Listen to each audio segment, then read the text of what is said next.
Bonjour à toutes et à tous. Merci d'être présents ce matin. Donc, nous allons échanger pendant ce webinaire autour de l'emballage, une évolution en continu dans l'ameublement. Et pour ce faire, nous avons un plateau d'intervenants. Donc, aujourd'hui, nous accompagne Karine Desbouilly, directrice de Carton Ondulé de France, coordinatrice chez Cofepac, Marine Duval, responsable éco-conception Citeo, Bruno Siri, délégué général au CNE, Arnaud Moncou, consultant environnement et économie circulaire au FCBA, et moi-même, Alice Huchon, consultante innovation produits et matériaux au FCBA également. Je remercie encore une fois nos intervenants d'être là ce matin. Et donc le programme aujourd'hui qui nous attend, donc tout d'abord un contexte général et quelques chiffres clés. On va avoir aussi voir les acteurs principaux, diffusion des bonnes pratiques, voir un peu l'écosystème de l'emballage. On aura aussi un volet réglementation. En deuxième temps, les caractéristiques techniques des matériaux avec un focus papier-carton. Suivi ensuite de l'éco-conception des emballages dans l'ameublement, réduction absolue, pouvoir distinguer le vrai du faux de la fin de vie de l'emballage. Ensuite, la recyclabilité, l'état des filières aujourd'hui, avec un focus sur le PSE. Puis, substitution des matériaux et quelques alternatives. Donc, ce webinaire a pour objectif de partager l'innovation sur l'emballage, d'inviter les entreprises qui veulent changer au niveau de leur emballage ou évoluer en ce sens ou amorcer une réflexion. Donc, on n'a pas du tout la prétention de résumer ou de donner des solutions toutes faites, mais de proposer des alternatives. Alors, la taille du marché de l'emballage en France est estimée à 39 milliards d'euros selon une étude qui a été réalisée en 2021.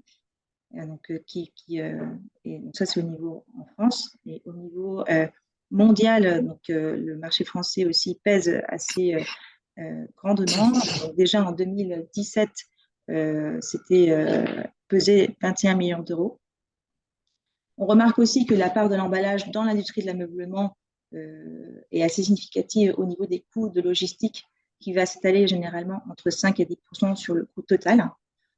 On va remarquer également que les matériaux qui prédominent dans l'emballage pour l'ameublement en France sont le carton, le polystyrène expansé et le film plastique. Dans cette réflexion-là, on va remarquer qu'il y a une transition vers l'emballage durable. 30% des entreprises du secteur de l'ameublement en France adoptent des pratiques d'emballage durable avec un accent particulier sur la réduction des déchets plastiques. Et puis finalement, toutes ces ambitions sont portées par les réglementations qui donc encouragent les entreprises à adopter des solutions plus respectueuses tout en accélérant ce changement avec des échéances. Nous avons fait dans le cadre de cette étude une cartographie des entreprises de l'emballage. Donc, cette recherche consistait à identifier les entreprises françaises du secteur de l'emballage, hors emballage alimentaire. Pour cela, nous avons utilisé la base Sirène de l'INSEE qui rassemble des informations économiques et juridiques sur 32 millions d'établissements en France, dont 13 millions actifs appartenant à tous les secteurs d'activité. Nous avons donc interrogé cette base selon quatre codes NAF, donc 4 couleurs que vous pouvez voir en fait, donc 4 entreprises, 4 secteurs, fabrication de papier carton, carton ondulé, emballage en papier et emballage en matière plastique. Cela nous a permis de bâtir un fichier de 916 établissements actifs et possédant au moins un salarié. Donc, comme vous pouvez le remarquer sur la carte de droite, nous avons donc 3 régions qui ressortent le plus, donc toute entreprise et toute matière confondue. Donc, tout d'abord, nous avons la région Rhône-Alpes, suivie de la région Nouvelle-Aquitaine, en 3e lieu, Hauts-de-France et en 4e, le Grand Est. Et sur la carte de gauche, vous pouvez voir donc, les différentes entreprises qui sont réparties sur la carte de France par rapport au secteur d'activité. Donc, nous pouvons voir en fait que cette thématique de l'emballage a des moteurs comme des freins. Nous avons donc déjà la prise de conscience écologique des pouvoirs publics et des consommateurs et des donneurs d'ordre. Nous avons la croissance de l'e-commerce. Donc, l'emballage doit également gagner en connectivité pour apporter davantage d'informations et une nouvelle expérience aux consommateurs, tout en répondant aux besoins des donneurs d'ordre en traçabilité des produits. Donc, ce développement des technologies impose un défi dans le circuit de distribution. On remarque des initiatives en faveur du développement de consignes dans le e-commerce qui nécessitent des emballages adaptés et une chaîne de logistique qui ait le moins d'impact. Et dans ce contexte-là, on souhaite aller plus vers un emballage omnicanal, donc identique pour le e-commerce comme commerce physique. Et puis, on voit aussi le vieillissement de la population. Selon certaines études, en 2050, la France comptera 22 millions de personnes âgées de plus de 60 ans. Et donc, le développement de nouveaux emballages plus ergonomiques, avec des systèmes d'ouverture et de fermeture plus pratiques pour les usagers. Et puis finalement, toutes ces technologies, ces efforts sont regroupés dans par différents acteurs en recherche et développement pour développer toutes ces technologies. Nous avons de l'autre côté donc les freins, donc le manque d'approvisionnement en matières recyclées dans certaines filières, la concurrence entre les nouveaux acteurs du marché, les coûts liés à l'intégration de nouvelles technologies, les nouveaux matériaux, l'inflation, les problèmes aussi politiques, la pression sur les prix de la part des donneurs d'ordre et la baisse de légitimité de l'emballage sur le volet marketing. Alors, ce dernier point peut être un frein, mais aussi une opportunité. On va vers un emballage qui est beaucoup plus sobre, en effet, mais peut-être aussi vers un emballage qui doit inviter les équipes marketing à avoir une nouvelle échange avec l'usager. Je vais passer directement donc, la parole à Bruno Siri qui va nous parler du Conseil national de l'emballage et de son écosystème pour l'emballage. Bonjour à toutes et à tous. Merci déjà à FCBA de nous inviter, de nous accorder du temps de parole sur le sujet du juste emballage. Donc nous, on est une association créée en 97, donc au siècle dernier. Moi, j'y suis depuis 14 ans, donc j'en suis le délégué général. Et donc j'anime cette association à but non lucratif et dont Karine est présente aujourd'hui et aussi la vice-présidente du CNE parmi ses diverses attributions. Suivante, Alice.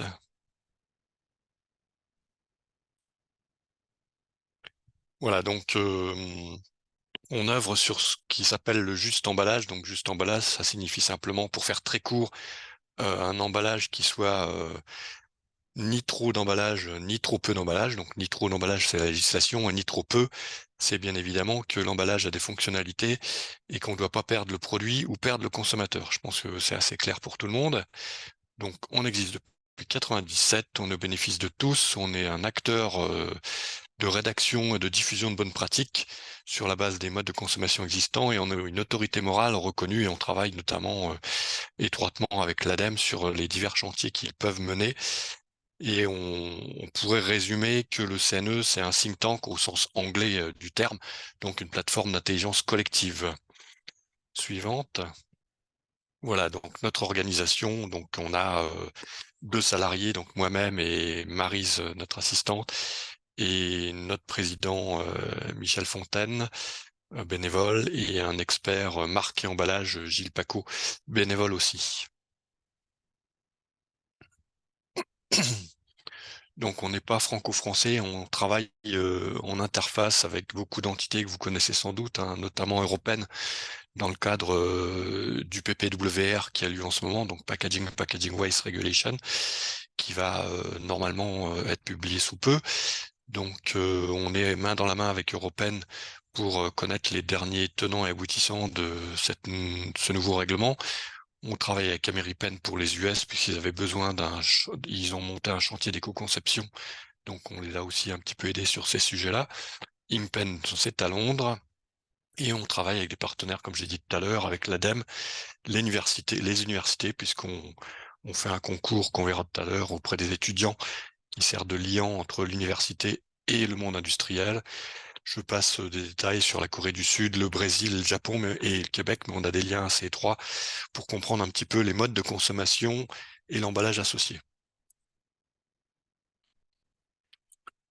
Donc nos missions, je l'ai dit tout à l'heure, hein, c'est vraiment de diffuser de la bonne pratique, hein, que ce soit en conception, design, en production, conditionnement, en diffusion, distribution ou en usage des emballages, y compris bien évidemment la fin de vie des emballages, que ce soit le remploi ou le recyclage. On émet des avis, des recommandations, donc vous les retrouverez à peu près sous forme de notes de position dans notre site internet. Et on est moteur dans une politique d'éco-conception. Vous verrez tout à l'heure qu'on a un guide d'éco-conception des produits emballés. Donc tous nos documents en fait sont issus de ces bonnes pratiques et sont disponibles gratuitement sur notre site internet. Historiquement, on était sur le développement de la prévention par réduction à la source. On est plutôt maintenant sur cette notion d'éco-conception des produits emballés. Et mon quotidien, c'est de favoriser le dialogue entre tous les partenaires, pardon.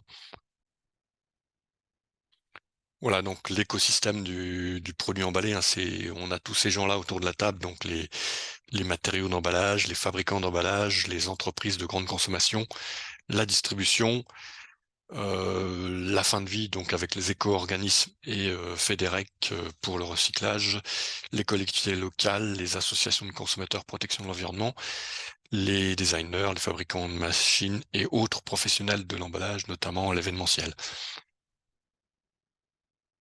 Voilà, bon, ça résume, ce slide résume un petit peu comment on est organisé au niveau de notre bureau et de notre conseil d'administration. Donc, il y a plusieurs tiroirs avec une représentation des matériaux, d'emballage, des fabricants d'emballage, les marques, les biens de consommation, la fin de vie avec Citeo, Fédérec, Léco, la grande distribution, les associations de conso, protection de l'environnement, collectivités locales et autres fédérations, autres entreprises. Donc, où récemment, on a été rejoint par GS1 France et France Supply Chain. Voilà, vous pouvez retrouver tout ça sur notre site internet, bien évidemment. Donc, dans la rubrique documentation, vous trouverez tous nos documents, donc qui portent aussi bien sur l'éco-conception des produits emballés, sur les allégations environnementales, sur emballage et économie circulaire, etc., etc. Puis notre concours dont on a fait la cérémonie récemment. Donc nos publications qui sont téléchargeables gratuitement. Donc voilà, les plus récentes, on va dire, hein, donc en haut et en bas, les moins récentes, donc dans cet ordre chronologique. Donc on a écrit un bouquin sur l'emballage et le vide, le CNE comble un vide, parce que vous savez que l'emballage doit respecter certaines règles, donc notamment la réduction à la source, donc en poids et en volume ou en volume. Et bien souvent, le volume, c'est-à-dire la chasse au vide, on va dire, est assez peu prise en compte. Et donc, on a rédigé un document avec une quinzaine de bonnes pratiques et d'explications, comme quoi il peut y avoir aussi des vides fonctionnels qui sont pas forcément là par hasard. Donc, le vide a aussi ces fonctionnalités-là. Emballage et impact environnemental, donc des faits et des chiffres, hein, pour remettre un petit peu l'église au milieu du village, comme on dit, sur ce sujet de emballage et impact environnemental. Des petits fascicules aussi qui sont intéressants sur la vulgarisation de l'importance de l'emballage par rapport à l'usage du produit, la santé, l'hygiène, la fabrication de certains produits, la logistique, autant de choses où sans emballage on ne sait pas faire. Donc voilà, pour remettre un petit peu d'ordre aussi sur le sujet, parce qu'on a besoin d'emballage dans nos sociétés modernes. Voilà, l'éco-conception, j'en ai parlé. Le guide méthodologique, j'en ai parlé. Les allégations, on va en parler juste après. Puis voilà, on parlait tout à l'heure de l'emballage pour tous les âges parce qu'effectivement, notre population est vieillissante. On a fait un document sur ce sujet-là qui est plutôt un document d'ordre social plutôt qu'environnemental. Donc, super intéressant aussi puisqu'il y a une quinzaine là aussi, de bonnes pratiques des uns et des autres ou d'amélioration de bonnes pratiques. Voilà, nos notes de position, donc typiquement, sont des feuillets très courts, donc des positions en une page. Donc typiquement, on a défini la recharge, donc dans le contexte de l'observatoire du réemploi de l'ADEME. Vous savez que maintenant, il y a une obligation légale de reporter un petit peu tous les emballages réemployés sous forme de statistiques, donc qui remontent à l'ADEME. Et dans ce cadre-là, on avait besoin d'une définition de recharge dans le paysage français puisqu'elle n'existait pas.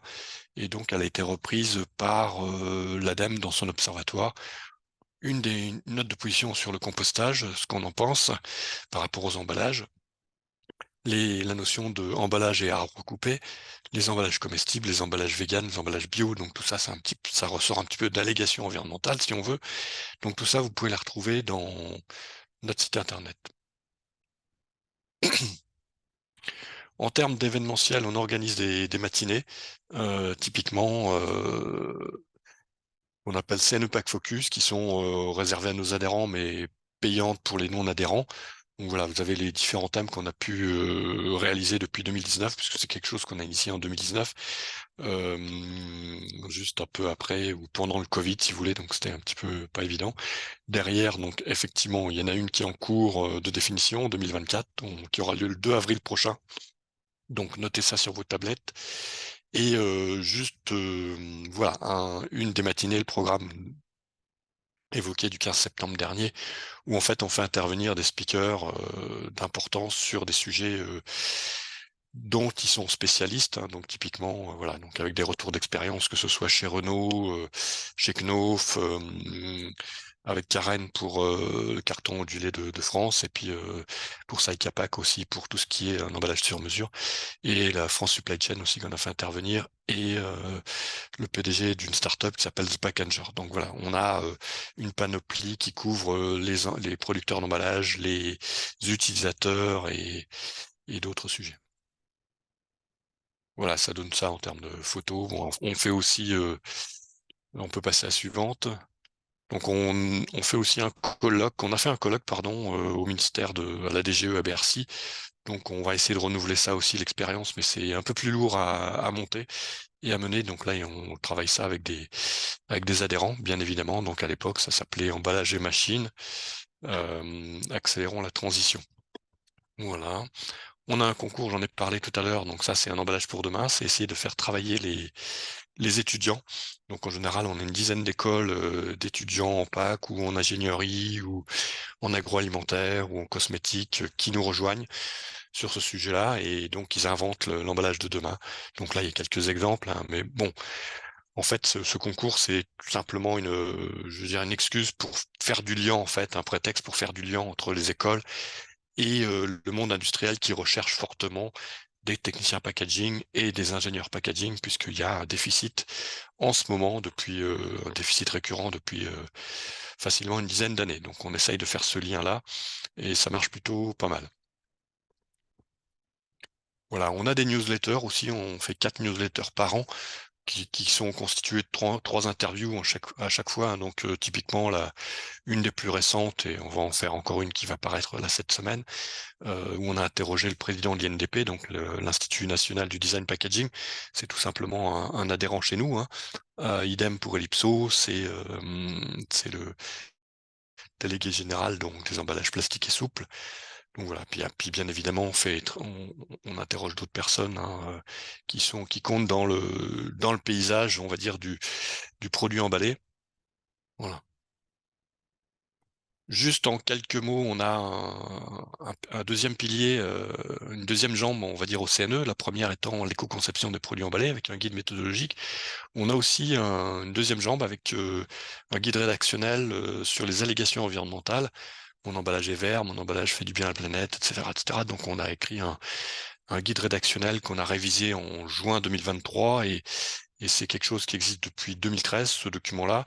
Et en même temps, en 2013, on a créé un comité d'experts allégations environnementales qui est là pour donner des avis sur les allégations marketing relatives à l'emballage, hein. Je rappelle bien relatives à l'emballage. Donc voilà, il y a plusieurs thématiques qui sont dans ce document. Je vous invite à aller le télécharger sur notre site internet. Donc il y a une partie qui touche à l'éco-conception et aussi à la substitution de matériaux. Une partie ressources utilisées, une partie comment on informe le consommateur, donc tout ce qui est expression globalisante, neutralité carbone, sigle, label, pictogramme, et tout ce qui concerne la fin de vie de l'emballage.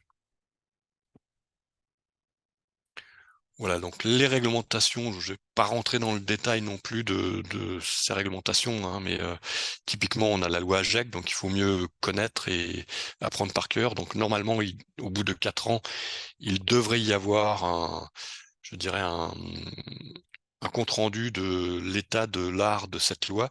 Qu'est-ce qu'elle a permis, qu'est-ce qu'elle n'a pas permis, quelles sont les perspectives de cette loi dans le futur, et en sachant qu'il y a un décret 3R, donc avec les plans quinquennaux, donc avec un plan quinquennal qui devrait redémarrer sous peu. Donc voilà, donc période 2021-2025, donc ça c'est le premier plan quinquennal avec des objectifs de réduction, de réemploi, de recyclage. Je pense que vous connaissez tous ce sujet-là, et avec un public concerné, donc qui correspond à un petit peu ce qui est écrit sur le slide. Et l'article 72 qui est mise en œuvre d'un plan de prévention et d'éco-conception. Merci beaucoup Bruno pour ton De intervention. rien. Et je laisse donc Arnaud nous présenter, continuer à présenter toute la partie de la réglementation. Merci Bruno. Donc, je vais vous présenter la partie de réglementation. Donc, comme a introduit Bruno sur la loi AGEC, également par l'article 72, l'obligation pour les metteurs en marché d'établir un plan de prévention et d'éco-conception qui vise trois objectifs. Tout d'abord, l'accroissement de la recyclabilité des produits, l'augmentation de l'utilisation des matières recyclées, donc l'incorporation de matières recyclées, et puis la réduction de l'usage de ressources non renouvelables, donc à l'échelle nationale.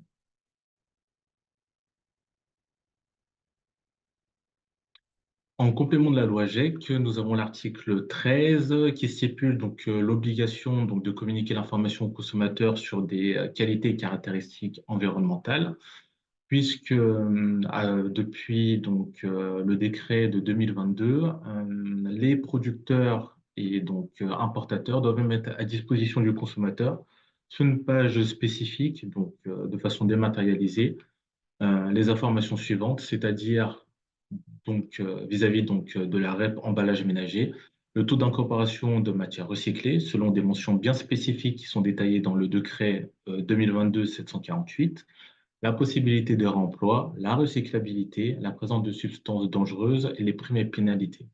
Ce décret concerne également les éléments d'ameublement et produits. Un focus sur la loi climat et résilience, puisque la loi climat et résilience donc, a un objectif assez conséquent vis-à-vis de l'emballage, puisqu'à compter du 1er janvier 2025, tous les emballages donc, composés de polystyrène aux copolymères de cyrénique donc, seront interdits s'ils sont non recyclables et dans la capacité d'intégrer une filière de recyclage. Donc, c'est l'une des problématiques que nous rencontrons actuellement dans le secteur de l'ameublement. Une information importante à vous partager vis-à-vis de la réglementation européenne, puisque une nouvelle étape dans la réduction des déchets au sein de l'Union européenne a été donc adoptée, puisque le mercredi 22 novembre 2023, le Parlement européen a adopté sa position vis-à-vis donc de son règlement relatif aux emballages et aux déchets d'emballage.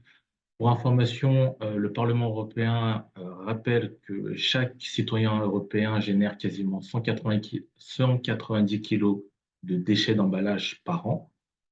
La Commission européenne rappelle également que l'emballage est une préoccupation majeure sur le point de vue environnemental, puisque c'est l'un des secteurs d'activité principaux utilisateurs de matières vierges. Et puis, en termes d'applications destinées à l'emballage, sur la production de plastique, il faut savoir que 40% de la production de plastique est destinée à des applications d'emballage et 50% de la production de papier et carton est également destinée à la production d'emballage. En information également complémentaire, les emballages représentent environ 36% des déchets municipaux solides. Et puis l'objectif donc de ce texte de réglementation européenne, c'est de renforcer et clarifier les exigences de l'Union européenne pour l'ensemble du cycle de vie donc des emballages, donc de l'extraction des matières premières jusqu'à leur élimination en fin de vie.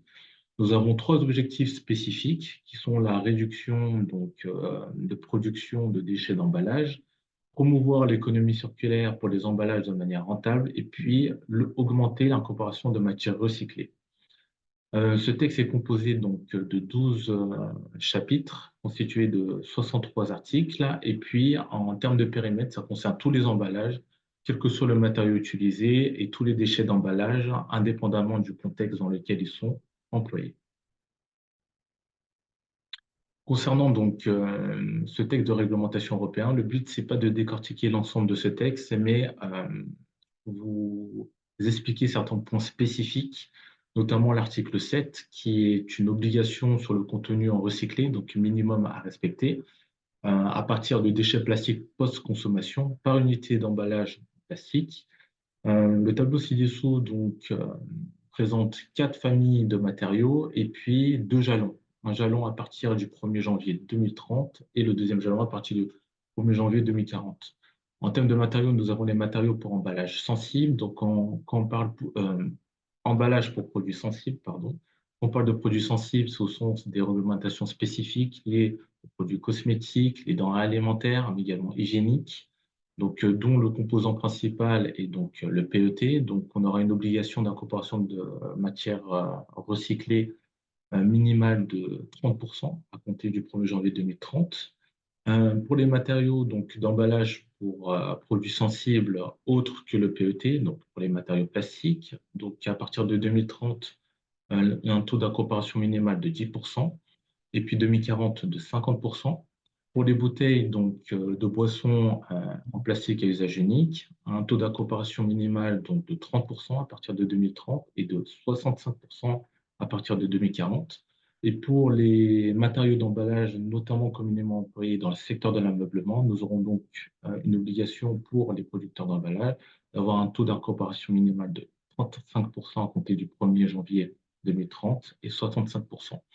Il faut savoir vis-à-vis de cet article, la Commission européenne adoptera ultérieurement un acte d'exécution pour établir la méthode de calcul et de vérification de ce pourcentage et donc également le format de documentation technique correspondante. Concernant l'article 38, ça consiste à prévenir la production de déchets en fixant des objectifs, puisque chaque État membre doit se voir réduire sa production de déchets.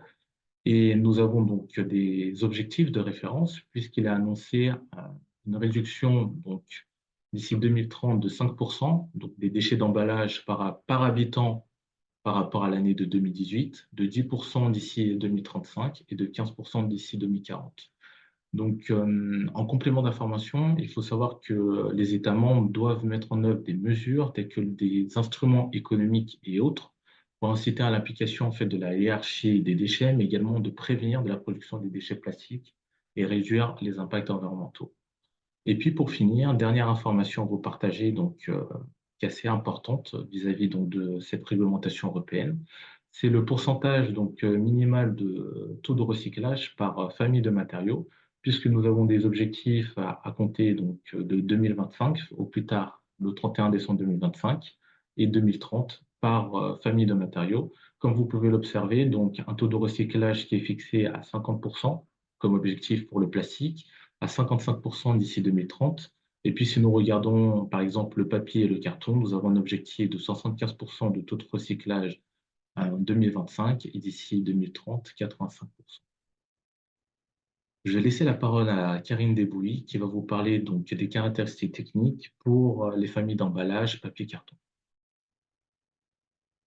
Bonjour à tous. Merci beaucoup pour cette invitation. Effectivement, on m'a demandé de faire une présentation un peu générale du papier carton. Et puisqu'on a beaucoup parlé de déchets avant, j'espère que je vais réussir à vous convaincre que nos emballages papier carton usagés à tous ne sont pas des déchets, mais bien des ressources. La famille des emballages papier carton, je vous ai mis une illustration. Là, c'est une famille qui est très variée et qui est présente dans tous les secteurs d'activité. Et on en trouve plusieurs familles différentes. Alors, les emballages en papier que vous connaissez tous, les sacs de caisse, les sacs de boulangerie, par exemple. Les emballages en carton ondulé que vous connaissez tous à titre professionnel. Pour vos emballages de transport, les emballages en carton plat qu'on rencontre beaucoup dans la grande distribution. Les emballages fabriqués en volume, tubes, mandrins, cellulose moulée ou encore gobelets et pots de yaourt. Les emballages complexés avec les briques alimentaires, les fameuses briques de lait, les barquettes ou encore ce qu'on appelle dans la profession les tubes Pringles, qui sont des emballages un peu spécifiques. Et enfin, les étiquettes adhésives. Donc, vous le voyez, nos emballages sont extrêmement variés dans le secteur du papier carton. On peut passer à la diapo suivante. Et Cofepac, donc, que je représente ici aujourd'hui, dont je suis la coordinatrice, hein, regroupe l'ensemble des fédérations qui représentent les fabricants de ces différents produits. Au sein de Cofepac, on a aussi les producteurs de matériaux, donc ce qui dans la première présentation qui a été faite, était identifié sous le code NAF 1712. Alors attention, ce ne sont pas des fabricants d'emballage, ce sont des fabricants de papier et de carton qui nous servent à nous pour fabriquer nos emballages. Et puis 2 associations spécifiques. On a Revipac, qui est une association un peu particulière qui regroupe en fait nous regroupe tous dans la profession et permet de donner la garantie de reprise universelle qui existe dans la REP emballage ménager, c'est-à-dire que la profession donne aux collectivités une garantie de reprise à un prix fixe, où qu'elles soient localisées sur le territoire français, que nous venons chercher leurs emballages papier carton usagés et que nous les emmenons dans une papeterie pour les faire recycler. Et la deuxième association, le Club MCS, c'est une association qui est spécialisée sur les problématiques du contact alimentaire, qui sont des problématiques un peu particulières. Alors, l'emballage papier-carton, dans les emballages en général, c'est le premier matériau d'emballage. La situation est un peu différente si on parle d'emballage ménager ou d'emballage industriel et commerciaux. Dans le ménager, l'emballage papier-carton représente 23,1% des emballages. Dans l'industriel et commercial, là, nous sommes beaucoup plus présents parce que tous les emballages de transport, une majorité des emballages de transport sont en papier-carton, voire même en carton ondulé. Et l'emballage papier-carton représente plus de 46% des éléments. Je précise que tout ça est en poids. Si on regarde les mêmes statistiques en nombre d'emballages, on n'aura pas du tout les mêmes proportions. Par contre, les données sont beaucoup plus difficiles à trouver. Parmi les emballages papier-carton, ce sont les emballages en carton ondulé qui sont majoritaires, essentiellement parce que ce sont eux qui constituent les emballages industriels et commerciaux. À savoir que parmi tous les emballages papier-carton, on a à peu près 80% de nos emballages qui sont des emballages industriels et commerciaux, donc des emballages B2B. Ensuite, on a l'emballage plat, les papiers d'emballage, enfin les emballages souples, donc en papier, et la cellulose moulée. On peut noter, c'est un fait intéressant, que 75% des emballages papier-carton qui sont utilisés en France pour conditionner des produits sur le territoire français sont issus de la production nationale. Pour beaucoup, ce rapport est beaucoup plus important dans les emballages industriels et commerciaux parce que le carton ondulé, du fait de sa faible masse volumique, est un produit qui se transporte peu et donc on a une production nationale beaucoup plus importante. Un élément qu'il faut avoir en tête aussi, c'est que la proportion, on importe dans notre pays beaucoup de produits et qui sont en général conditionnés dans des emballages papier-carton. L'ADEME estime que la proportion de ces emballages papier-carton qui sont importés avec des produits est à environ un peu plus de 15% de la consommation totale d'emballages papier-carton en France. C'est important pour la suite parce que, évidemment, il va falloir aussi gérer la fin de vie de ces emballages qui n'ont pas été produits sur le territoire.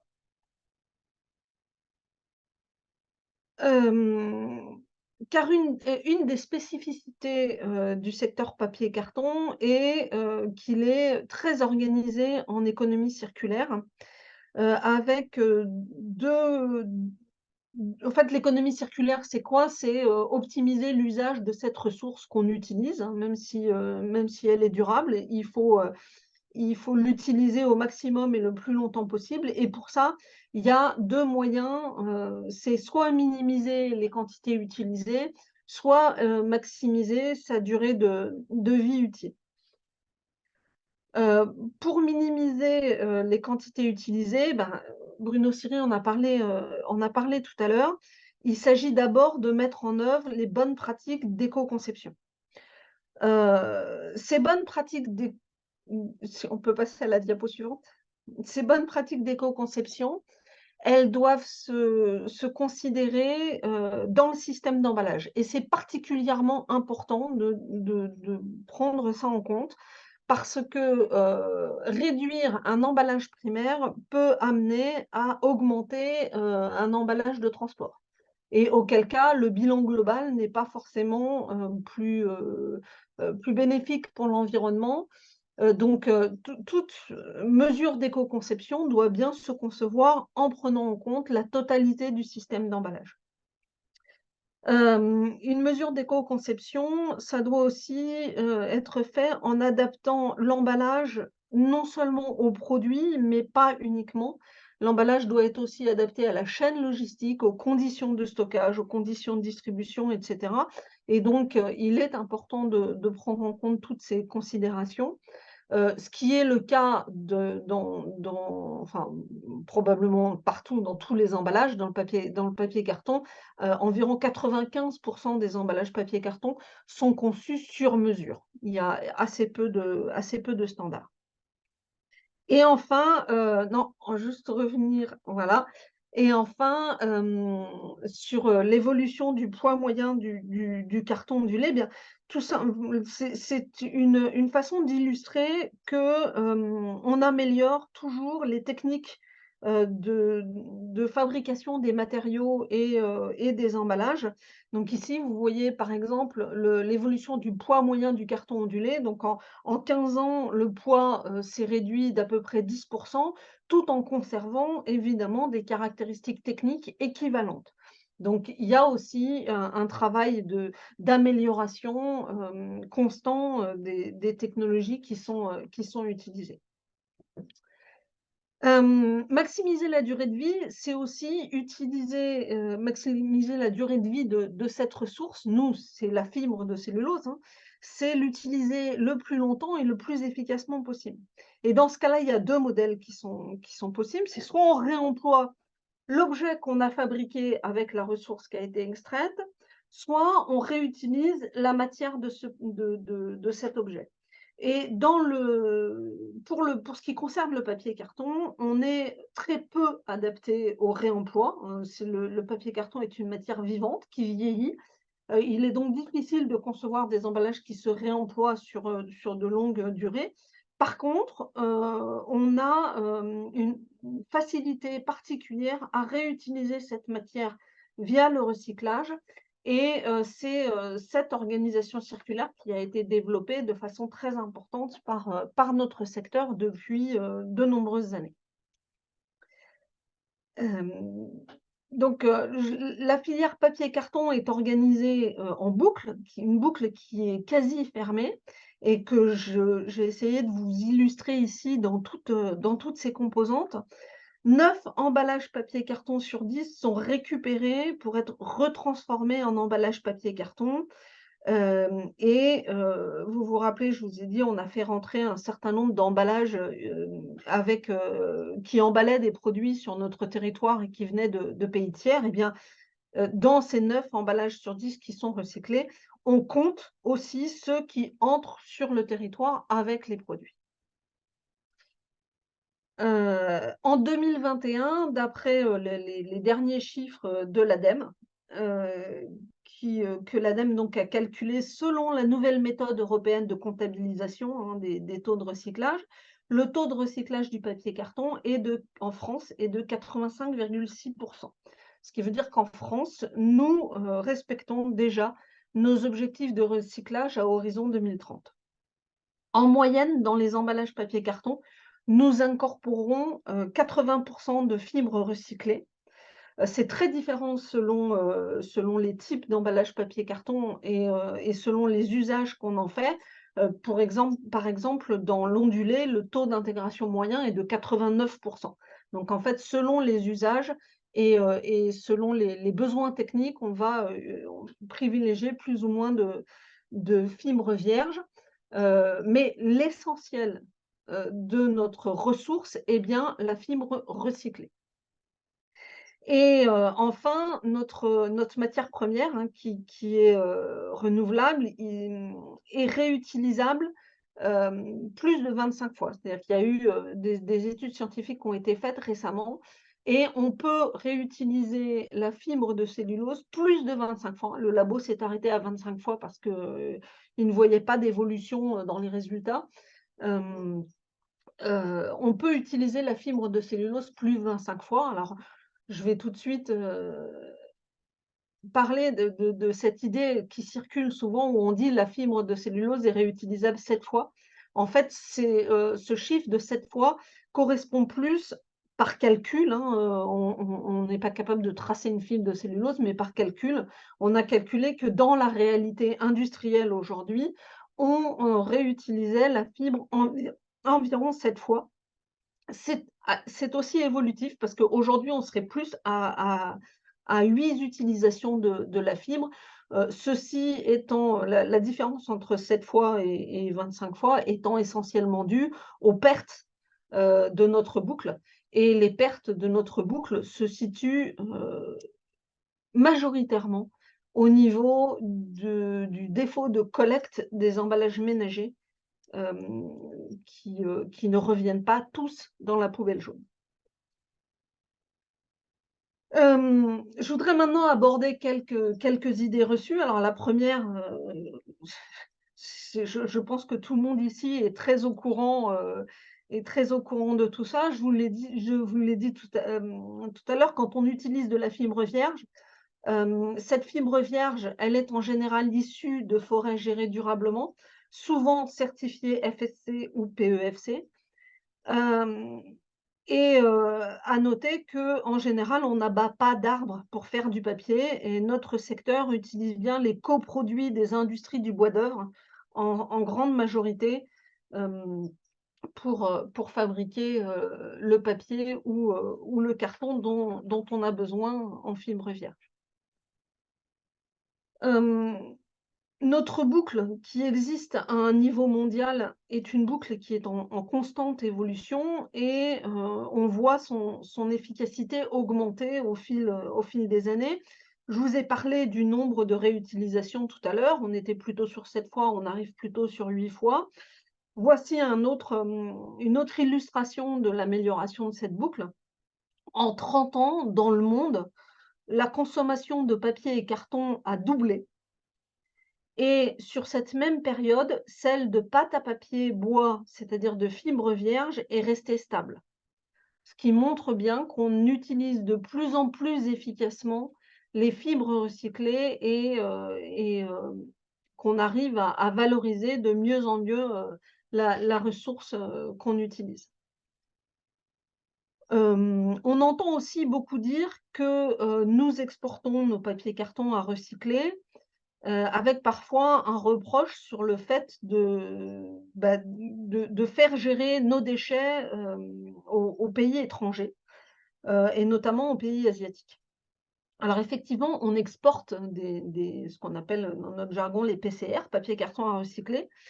Un peu plus de 35% est exporté hors de France, mais seulement 8% des papiers cartons à recycler sont exportés dans des pays tiers et essentiellement l'Asie. Et je rappelle que ces pays nous envoient beaucoup de produits qui sont emballés dans des emballages papier carton. Donc en fait, ces papiers cartons usagés qui sont exportés vers l'Asie, mais ils en ont besoin pour fabriquer eux aussi de nouveaux emballages. Et pour finir, je voulais faire un petit focus sur les évolutions attendues dans notre secteur. La première certainement attendue, c'est de continuer à mettre en œuvre les innovations incrémentales qui existent depuis toujours, c'est-à-dire d'améliorer les techniques existantes. L'égrammage de papier continue toujours à diminuer avec des caractéristiques techniques équivalentes. Ceci grâce à l'évolution des machines ou des techniques de fabrication du papier ou des techniques de fabrication des emballages. la façon dont on va orienter le carton, la façon dont on va couper l'emballage pour réussir à avoir des résistances à la compression plus importantes, par exemple. Le rôle de l'éco-conception des emballages est évidemment essentiel. Je vous ai remis là encore un exemple du secteur du carton ondulé qui est celui que je connais le mieux. Tous les ans, les entreprises du secteur de l'ondulé réalisent plus de 100 000 études d'emballage qui sont menées par plus de 450 concepteurs. Et ces études, elles peuvent porter sur la conception d'emballage, sur la substitution des emballages plastiques, puisque c'est un sujet à la mode, la réduction du poids, l'optimisation des quantités transportées ou l'adaptation à une nouvelle chaîne logistique. Les nouvelles demandes qui arrivent aujourd'hui chez les fabricants d'emballage et qui impliquent une mise en œuvre plus massive de certaines techniques permettent d'améliorer plus vite les systèmes. Par exemple, la substitution des emballages plastiques eh bien, pousse les fabricants d'emballages à travailler beaucoup plus sur des propriétés barrières, etc. Mais pousse aussi les fabricants d'emballages à travailler plus sur la mise en œuvre de leurs matériaux, par exemple papier, carton, les calages, avec les équipements existants. Donc, ce sont des choses qui avancent beaucoup. Et pour finir, le secteur est évidemment à la recherche de nouvelles solutions. Donc, on a parlé de la substitution des emballages plastiques ou de la réduction de la part plastique dans les emballages composites, avec l'émergence de nouveaux traitements, des nouveaux vernis, des traitements dans la masse, la chromatogénie dont on attend beaucoup, qui permettra de rendre le papier résistant à l'humidité tout en étant recyclable. Et c'est important, c'est que tout ça doit continuer à être recyclable. Fonctionnaliser la fibre avec l'utilisation des microfibres de cellulose. Supprimer certains éléments d'emballage pour réussir réellement à arriver à du monomatériau et évidemment travailler toujours et encore à la réutilisabilité de la matière recyclée, c'est-à-dire sur tout ce qu'on ajoute sur le papier carton et qui va se retrouver dans le pulpeur à la fin. Donc travailler sur les encres, travailler sur les colles avec des premières techniques, par exemple de soudure sans colle pour le papier carton qui commence à arriver sur le marché. Merci beaucoup, Voilà. Karine. Et je passe maintenant la parole sans tarder à Marine Duval. Oui, Alice.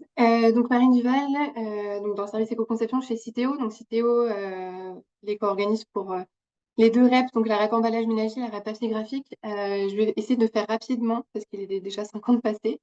L'objectif là, c'est de vous présenter rapidement donc l'éco-conception donc des emballages, sachant que ça a été présenté déjà par Karine et Bruno, donc je vais passer rapidement sur cette partie.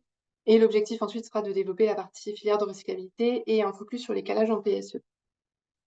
Donc la partie, donc déjà, qu'est-ce que signifie donc éco-concevoir? Donc rapidement, éco-concevoir, c'est effectivement donc lorsqu'on conçoit un emballage, il y a plein de contraintes propres à l'entreprise ou communes à toutes les entreprises qui sont à prendre en compte. Et donc l'éco-conception signifie d'ajouter cet objectif de limiter l'impact sur l'environnement.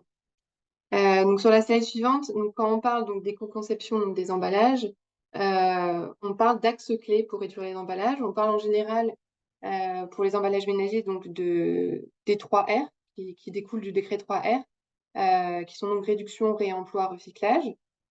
L'intégration de matières recyclées est comprise dans le recyclage.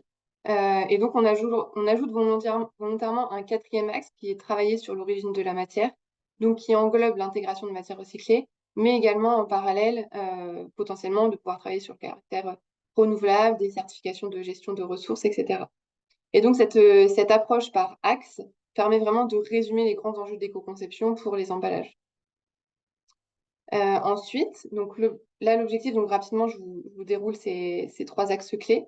Donc, le premier axe qu'on pousse, qui est effectivement l'axe de réduction, tout simplement parce qu'à matériaux équivalents, lorsqu'on réduit un emballage, on est forcément synonyme de réduction des impacts environnementaux. Et donc, l'idée est de venir donc, optimiser les emballages, voire supprimer lorsque c'est possible dans certains cas. Et donc l'idée est vraiment, on peut voir beaucoup d'actions qui sont plutôt autour de l'optimisation, de la diminution des épaisseurs, la diminution du grammage. Et donc là, l'objectif est également d'aller un cran plus loin. Et avant de se dire, est-ce que je peux réduire mon emballage, déjà, à quoi sert mon emballage? Quelles sont les fonctions auxquelles il répond de toutes mes unités d'emballage? Et est-ce que certaines, peut-être, en fonction des fonctions, certaines unités d'emballage ne peuvent pas être supprimées et la fonction décalée sur une unité déjà existante? Donc, il est vraiment important de se poser toutes ces questions-là. On voit beaucoup de bonnes pratiques, notamment dans le secteur des biens ménagers, de l'ameublement, sur des suppressions de peut-être certains cas là, je reste effectivement avec des guillemets en fonction sur l'ameublement, ça peut paraître plus compliqué.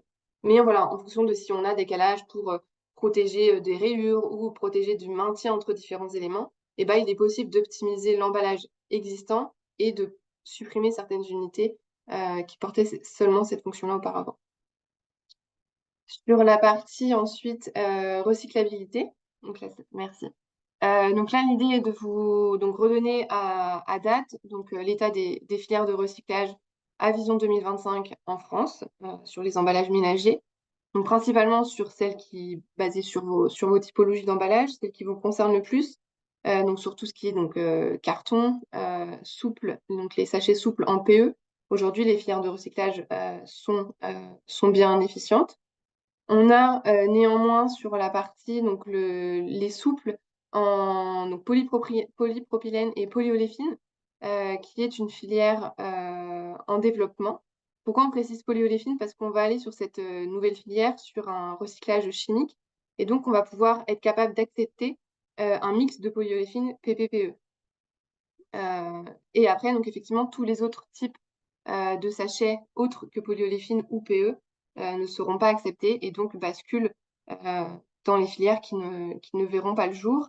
Et donc principalement les emballages qui vous concernent qui aujourd'hui posent problème en termes de recyclabilité.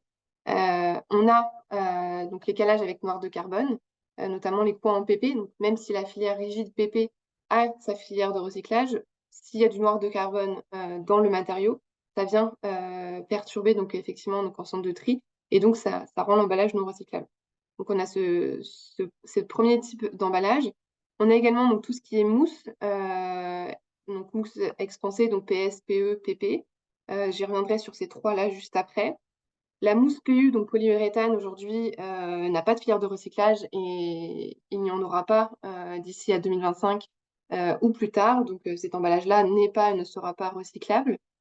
Et après, donc tous les autres sachets autres que PPPE, donc peut-être en PVC, et également les blisters, tout ce qui est PVC ou PET glycol, ne seront pas recyclables non plus. Rapidement, les objectifs donc sur la partie recyclage, ça a été développé par Arnaud. Juste avant, sur la partie réduction, donc on a un objectif de réduction donc des emballages plastiques à usage unique d'ici à 2025. Donc la moitié doit être obtenue par réemploi. Sur la partie réemploi, on a un objectif donc à l'échelle nationale de 10% d'ici à 2027. Effectivement, ce chiffre est à prendre, donc ce 10% à l'échelle nationale, et certains secteurs contribueront beaucoup plus que d'autres. Par exemple, tout ce qui est le secteur de la boisson, le secteur de l'hygiène beauté, où il y a déjà où le réemploi est plus favorable par rapport à votre secteur, ils contribueront davantage. Et du coup, sur cet objectif, on a bien tout ce qui est les emballages ménagers, mais aussi industriels et commerciaux.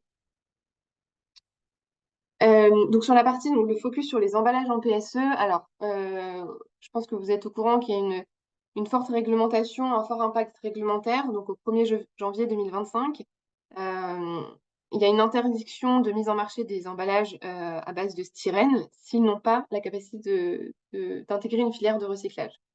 Donc dans les diapos juste avant, je montrais que dans les filières en cours, on avait la filière rigide PS.